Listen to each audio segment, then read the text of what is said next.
ഇന്ന് നമുക്ക് മാമ്പഴപ്പുട്ട് എങ്ങനെ ടേസ്റ്റി ആയിട്ട് ഉണ്ടാക്കാം എന്നതിൻ്റെ റെസിപ്പി കണ്ടല്ലോ. ശരിക്കും നമ്മുടെ ഫിലിം സ്റ്റാർ ദിലീപേട്ടനാണ് പുട്ടിൻ്റെ പല രീതിയിലുള്ള വെർഷൻസ് നമ്മുടെ മുന്നിൽ എത്തിച്ചതെങ്കിലും നമുക്ക് ഇതുപോലുള്ള സാധനങ്ങളൊക്കെ നമ്മുടെ കയ്യിൽ എത്തുമ്പോഴാണല്ലോ നമുക്കും പരീക്ഷിക്കാനൊരു ടെൻഡൻസി ഉണ്ടാവുന്നത്. അപ്പോൾ ഇനി നിങ്ങൾക്ക് ഇതുപോലെ പഴുത്ത മാങ്ങ കിട്ടുന്ന സമയത്ത് ചെറിയ പീസുകളാക്കി നമ്മൾ മിക്സിയുടെ ജാറിലിട്ട് വെള്ളമൊന്നും ചേർക്കാതെ ഇതുപോലെ പേസ്റ്റ് ആക്കി എടുക്കണം. എന്നിട്ടൊരു പാത്രത്തിലോട്ട് നമുക്ക് ആവശ്യത്തിനുള്ള പുട്ടുപൊടി ഇട്ട് കുറച്ച് ഉപ്പും കൂടെ ചേർത്ത് ഒരു സ്പൂൺ കൊണ്ട് മിക്സ് ചെയ്തെടുക്കുക.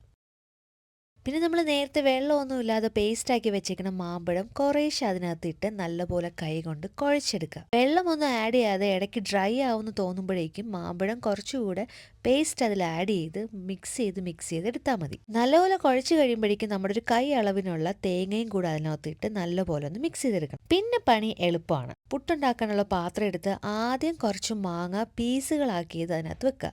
പിന്നെ നമ്മൾ കുഴച്ചെടുത്ത പുട്ടുപൊടി അതിലോട്ടിട്ട് കുറച്ച് തേങ്ങയും കൂടെ വച്ചതിന് ശേഷം ആവി കയറ്റിച്ചെടുത്താൽ മതി.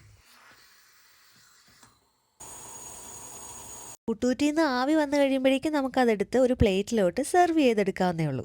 ശരിക്കും പറഞ്ഞാൽ വളരെ ടേസ്റ്റി ആയിട്ടുള്ളൊരു സംഭവം തന്നെയാണ് കേട്ടോ. നമുക്ക് കറികളൊന്നുമില്ലാതെ തന്നെ നമുക്ക് കഴിക്കാൻ പറ്റുന്നൊരു അടിപൊളി പുട്ടാണേ. പിന്നെ നമ്മൾ പ്ലേറ്റിൽ വെക്കുന്ന പുട്ടിൻ്റെ കൂടെ തന്നെ നമ്മൾ കുറച്ച് പീസുകളാക്കിയ മാമ്പഴവും കൂടെ അതിനകത്ത് വെക്കുക കേട്ടോ.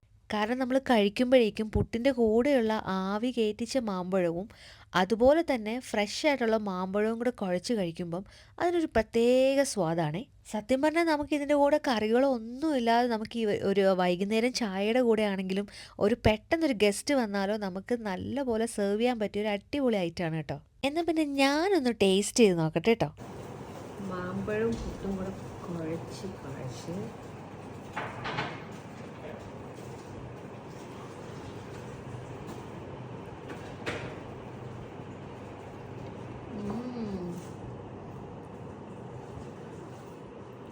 അടിപൊളി.